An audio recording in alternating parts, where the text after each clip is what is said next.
Advocate Deepak Prakash നിയമവിദഗ്ധൻ telephone ലൈനിലുണ്ട്. ദീപക് പ്രകാശ്, ഈ സംഭവം യഥാർത്ഥത്തിൽ നടന്നതാണോ എന്ന് പോലും പിന്നീട് വന്ന തലമുറയ്ക്ക് അറിയില്ല. കാരണം ആനവാൽ മോതിര എന്ന സിനിമയിൽ സമാനമായ ഒരു കഥാതന്തു ആ സീനിലുണ്ട്. ഈ സിനിമയാണോ ആദ്യം ഇറങ്ങിയത്, അതല്ല ഈ സംഭവമാണോ ആദ്യം ഉണ്ടായത്? വല്ല അറിയാവോ? 1990 ഈ സംഭവം ഉണ്ടായിട്ടുള്ളത്. അത് സിനിമയുടെ കാലം നോക്കുകയാണെങ്കിൽ എൻ്റെ ഒരു ഓർമ്മ ശരിയാണെങ്കിൽ ഈ സംഭവത്തിന് ശേഷമാണ് സിനിമ വന്നതെന്നാണ് എൻ്റെ ഒരു ഓർമ്മ. കാരണം 90 ശേഷമാണ് സിനിമ വന്നതെന്നാണ് എൻ്റെ ഓർമ്മ. കറക്റ്റ് എനിക്ക് അറിയില്ല, എന്നാലും ആ സിനിമ ഞാൻ കണ്ടിട്ടുണ്ട്. എന്തായാലും ഇത് സുപ്രീം കോടതി ചരിത്രത്തില്, അതായത് ലീഗലി ഇല്ലീഗൽ എന്ന് പറയുന്ന ഒരു സാധനം നിയമം, മറ്റ് ജഡ്ജിമാര്, സുപ്രീം കോടതിയിലെ ഭരണഘടനാ ബെഞ്ചും അതുപോലുള്ള മറ്റ് ജഡ്ജിമാരും എഴുതിയിട്ടുള്ള വിധിക്ക് ഘടകവിരുദ്ധമായിക്കൊണ്ട് 2 ജഡ്ജിമാര് ഒരു വിധി പുറപ്പെടുവിച്ചു എന്ന് മാത്രമേ ഉള്ളൂ. ഈ കേസില് പെറ്റീഷണർക്ക് വേണ്ടിയിട്ട് ഹാജരായിട്ടുള്ള അഭിഭാഷകൻ എന്ന നിലയ്ക്ക് നമ്മൾ അടിയന്തരമായി കേസ് റിവ്യൂ കൊടുക്കാനും ഇതൊരു ഉയർന്ന ബെഞ്ചിലേക്ക് പോയി ഈ കാര്യങ്ങൾ തീരുമാനിക്കണമെന്ന് പറയാനുമാണ് നമ്മൾ ഉദ്ദേശിക്കുന്നത്. അതുകൊണ്ട് തന്നെ ദീപക് പ്രകാശ് ആയിരുന്നോ ആന്റണി രാജുവിന് വേണ്ടി ഹാജരായത്? അതെ, ഞാൻ തന്നെ ഹാജരായത്.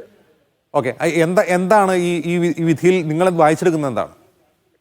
അല്ല, ഈ വിധിയില് കോടതി കഴിഞ്ഞ ഇക്ബാൽ സിംഗ് മാർവ അടക്കമുള്ള ഒരുപാട് ജഡ്ജ്മെന്റ് നിർത്തിക്കൊണ്ട് ഇങ്ങനെയുള്ള ഒരു കേസില് പോലീസ് ചാർജ് ഷീറ്റ് നിലനിൽക്കില്ല എന്ന് 5 അംഗ ഭരണഘടനാ ബെഞ്ചിന്റെ വിധി അടക്കമുള്ള വിധിയാണ്.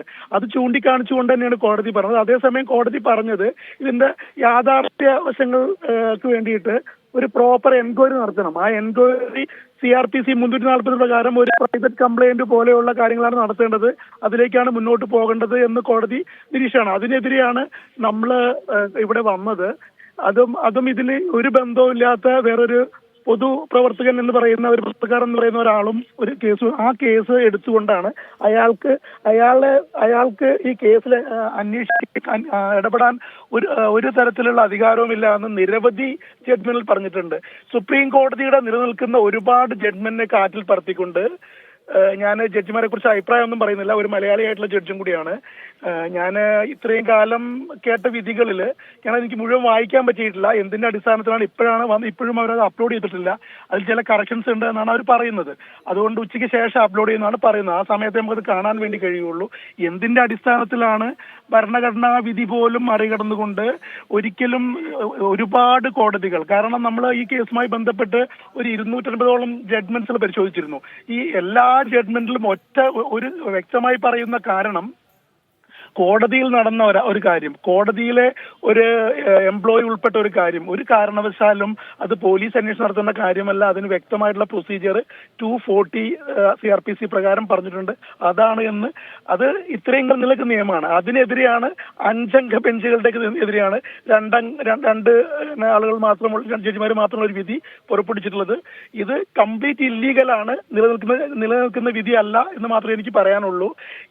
ഞങ്ങൾക്ക്, എന്റെ കക്ഷിക്ക് ഈ വിചാരണ നേരിടുന്നതിൽ യാതൊരു ബുദ്ധിമുട്ടുമില്ല. കാരണം എന്റെ കക്ഷിക്കെതിരെ ആരും മൊഴി കൊടുത്തിട്ടില്ല, ഒരു തെളിവുമില്ല, അദ്ദേഹം ബന്ധപ്പെട്ടിട്ടില്ല. 3ഓളം പോലീസ് റിപ്പോർട്ടുകൾ അദ്ദേഹത്തെ ഒഴിവാക്കിയതാണ്. ഇതിൽ അദ്ദേഹത്തെ ഇതുമായി ബന്ധപ്പെടുത്തുന്നതിന് ആവശ്യമായിട്ടുള്ള ഒരു തെളിവുകളും കോടതിയിൽ ഹാജരാക്കിയിട്ടില്ല, ഇവിടെയും ഹാജരാക്കിയിട്ടില്ല, എവിടെയും ഹാജരാക്കിയിട്ടില്ല. അദ്ദേഹത്തിന്റെ സീനിയർ മരിച്ചുപോയ സെലിൽ വിൽഫ്രഡ് മാഡത്തിന്റെ നിർദ്ദേശപ്രകാരം ഇദ്ദേഹം അത് ഒരു ഒപ്പിട്ട് കൊടുത്തു എന്നുള്ളതാണ്. സാമാന്യ ബോധത്തിന് നിരക്കാത്ത രീതിയിലുള്ള ഒരു ആരോപണമാണ് നിലനിൽക്കുന്നത്. ഒരു വസ്തു ഒരു മെറ്റൽ ഒബ്ജക്റ്റ് തിരിച്ചു ഇതില് അണ്ടർവെയർ ആയിരുന്നല്ലോ വസ്തു, ഇതുപോലെ വേറെ അണ്ടർവെയറുകൾ ഉണ്ടായിരുന്നു. ഇതെല്ലാം കൂടി ഇയാളുടെ ജോൺ തിരിച്ചു വാങ്ങിച്ചു. 8 മാസം കഴിഞ്ഞപ്പോൾ ഒരു നോട്ടീസ് വരുന്നു, ഒരു MO തിരിച്ചു വേണമെന്ന് പറഞ്ഞിട്ട്. അപ്പോ ഞങ്ങളുടെ കക്ഷിയുടെ ഓഫീസ് അതിന്റെ അമ്മാവനെ ബന്ധപ്പെട്ടു, അവർ ആ സാധനം തിരിച്ചു കോടതിയിൽ കൊടുത്തു. ഇതാണ് ശരിക്കും ഉണ്ടായിട്ടുള്ള കാര്യം.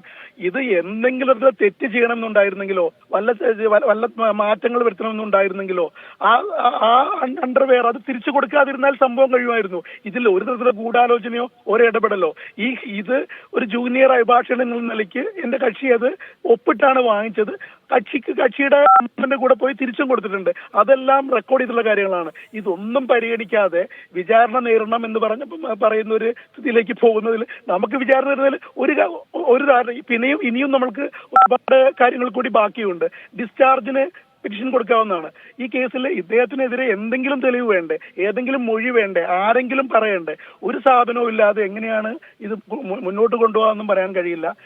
ഞാൻ 29 വർഷത്തിൽ കൂടുതലായി സുപ്രീം കോടതിയിലും മറ്റു കോടതികളിലും വർക്ക് ചെയ്യുന്ന ഒരു അഭിഭാഷകനാണ്, പ്രാക്ടീസ് ചെയ്യുന്ന അഭിഭാഷകനാണ്. ആദ്യമായിട്ടാണ് ഇത്രയും നിയമബോധമില്ലാത്ത ഒരു വിധി എന്റെ ശ്രദ്ധയിൽപ്പെടുന്നത്. അതിന്റെ കാര്യകാരണങ്ങൾ വായിച്ചെടുക്കണം, നിർബന്ധമായും റിവ്യൂ ഫയൽ ചെയ്യും. ശരി, എന്തായാലും അപ്പീൽ പോകുമെന്നാണ് അഭിഭാഷകനും ആന്റണി രാജുവും തന്നെ പറയുന്നത്.